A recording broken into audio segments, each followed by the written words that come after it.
Russian President Vladimir Putin has hailed what he's calling a new multipolar world order after welcoming world leaders to the BRICS summit. The meeting in Russia is the first since the alliance of emerging market nations took on 4 new members: Egypt, Iran, Ethiopia, and the United Arab Emirates. On the sidelines of the summit, Chinese leader Xi Jinping and Indian President Narendra Modi are set to hold their first bilateral meeting in 4 years. UN Chief Antonio Guterres is also present. He will sit down with Russian President Putin to discuss the war in Ukraine, a decision that has angered Ukraine's government. Well, another leader making the trip to Russia for the BRICS summit is Turkey's President Recep Tayyip Erdogan. His country is seeking to become the first NATO member to join the BRICS club, which likes to see itself as a counterweight to the West. DW correspondent Yulia Han has more on Turkey's ambitions.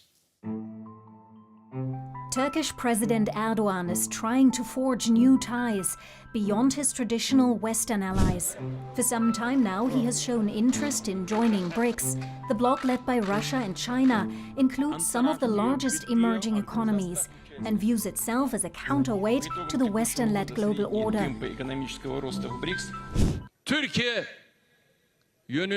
Turkey cannot achieve its goals only by turning towards the West. Turkey can become a strong, prosperous, prestigious, and effective country if it develops its relations with the West and East simultaneously.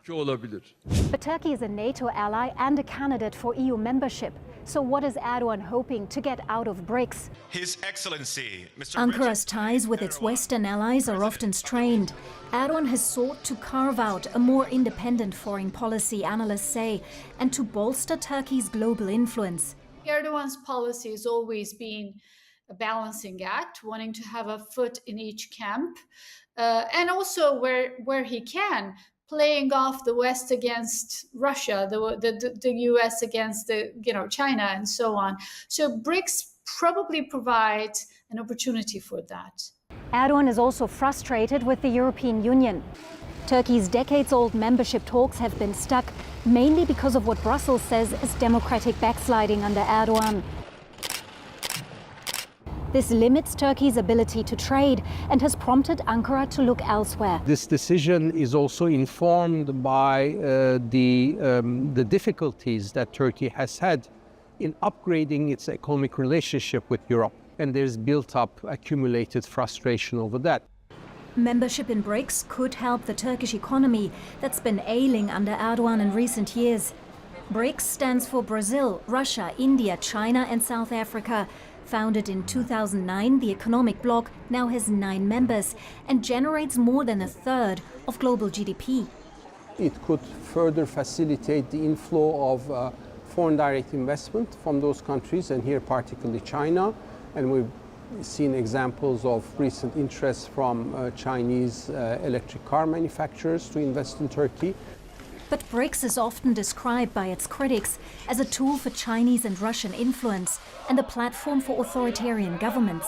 So what would that mean for Ankara's relations with the West? It would be a big deal and really not something that European Union countries or Turkey's allies in the West would respond favorably. But from Turkish angle, I think it's a sign of desperation, trying to get the West to pay more attention to its needs. A political gamble that could prove risky, and it doesn't seem clear at all whether or when Turkey would be accepted into BRICS. This year, the alliance already gained 4 new members. Some in the bloc have signaled they do not want further enlargement, at least for now.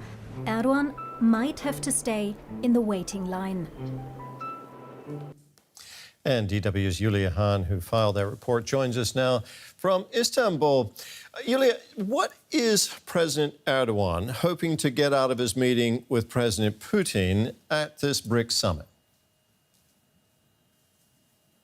Well, maybe some positive signals on Turkey's bid to join the BRICS bloc. A Kremlin spokesperson earlier today said that NATO membership wasn't an obstacle to becoming a member of BRICS, so we will have to wait and see.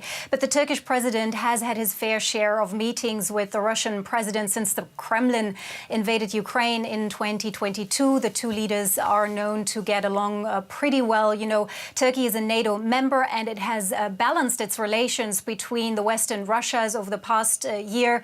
It is a strong supporter of Ukraine's sovereignty. It has supplied arms and drones to Kyiv. At the same time, Erdogan has kept good relations with Russia. Ankara did not join Western sanctions, and that has helped the Turkish government to play an important role in some significant initiatives like the grain deal, prisoner exchanges. And I think Erdogan is still hoping to play the role of a mediator in any potential peace negotiations. But since he's also traveling with his trade and economy ministers, I think economic relations with Russia are also going to be high on the agenda for Erdogan. How likely is it, Yulia, that Turkey will actually become a member of BRICS soon? Well, experts say it's pretty unlikely that Turkey will become a full member of BRICS anytime soon. There seems to be quite some resistance from India, for example, in BRICS to a Turkish membership because of Ankara's good relations with Pakistan. The BRICS have recently come up and suggested some sort of partner country model for those wanting to join, and the list seems to be quite long. President Putin earlier today boasted that more than 30 countries wanted to join, among them countries like Azerbaijan, Nigeria, Thailand. So a partnership category might be more realistic for Turkey as well. And then I think it also depends on how Turkey's Western allies are going to react. We haven't seen much public reaction, but last month, asked about Turkey's BRICS ambitions, a spokesperson for the EU said that the European Union expects all its candidate countries, and Turkey still is a candidate, to firmly support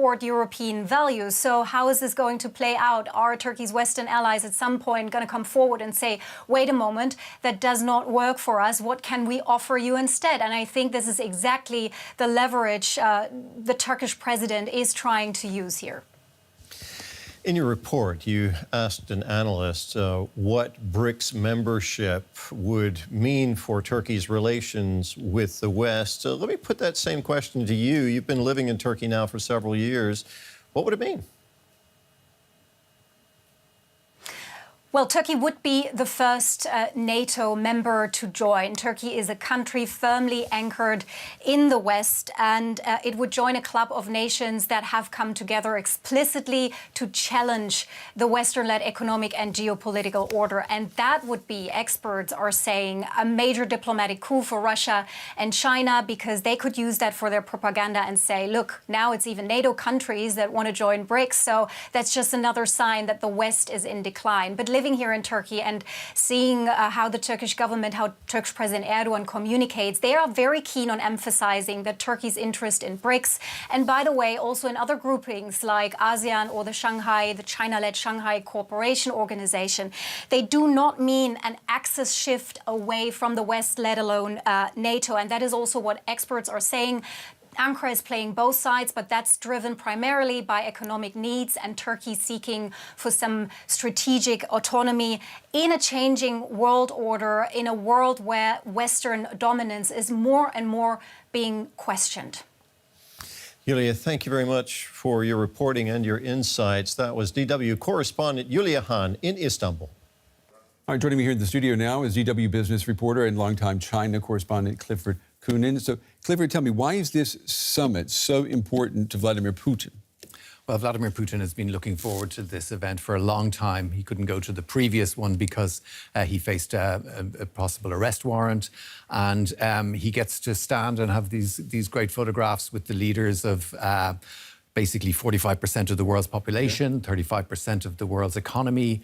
It's a big move for him, and it's also a way to push this increasing agenda that we're seeing with Russia, China, and other members of the BRICS about an anti-US alliance. Yeah, and that includes one of the main aims of of BRICS is a BRICS-led payment system that would reduce the power of the dollar as the world's reserve currency, as well as the SWIFT system, financial transactions. I mean, can they really make progress in, I guess, reducing the importance of the dollar?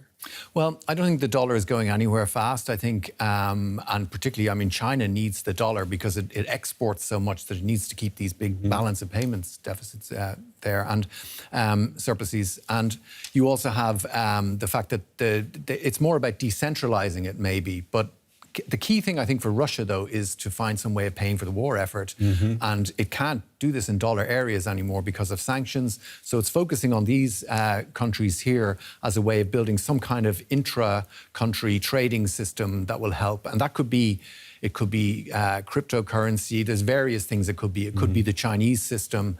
They're examining ways to do it. But I still think the dollar is very robust, and most countries don't want to. And, you know, there's not necessarily a lot of mortar between these BRICS, right? I'm thinking of India and China. The leaders of both of these countries are going to meet for the first time for bilateral talks in 4 years. And that's important, isn't it? It is. China and India don't get on. India is emerging. India's recently just overtaken China as the world's most populous country. It's becoming a big economy. China's economy is flagging while still growing strongly. So, and then they have these border disputes, and really they've got they get on so badly in many ways, but they will try and find common ground because within this BRICS format. But ultimately, India is always playing both sides anyway because it's got a lot of interests in having good relations with the US. It's enjoying at the same time cheap Russian oil, so it's trying to play both sides. Well, who needs whom the most here? I've got about 30 seconds. I get the impression Russia needs them more than anyone. Maybe China and India need the others the least. Yeah, I think China is building up this alliance against the US, and I think that's ultimately what the BRICS is all about. Okay. Clifford, it's always good to have you in the studio. Good to get your analysis. Thank you.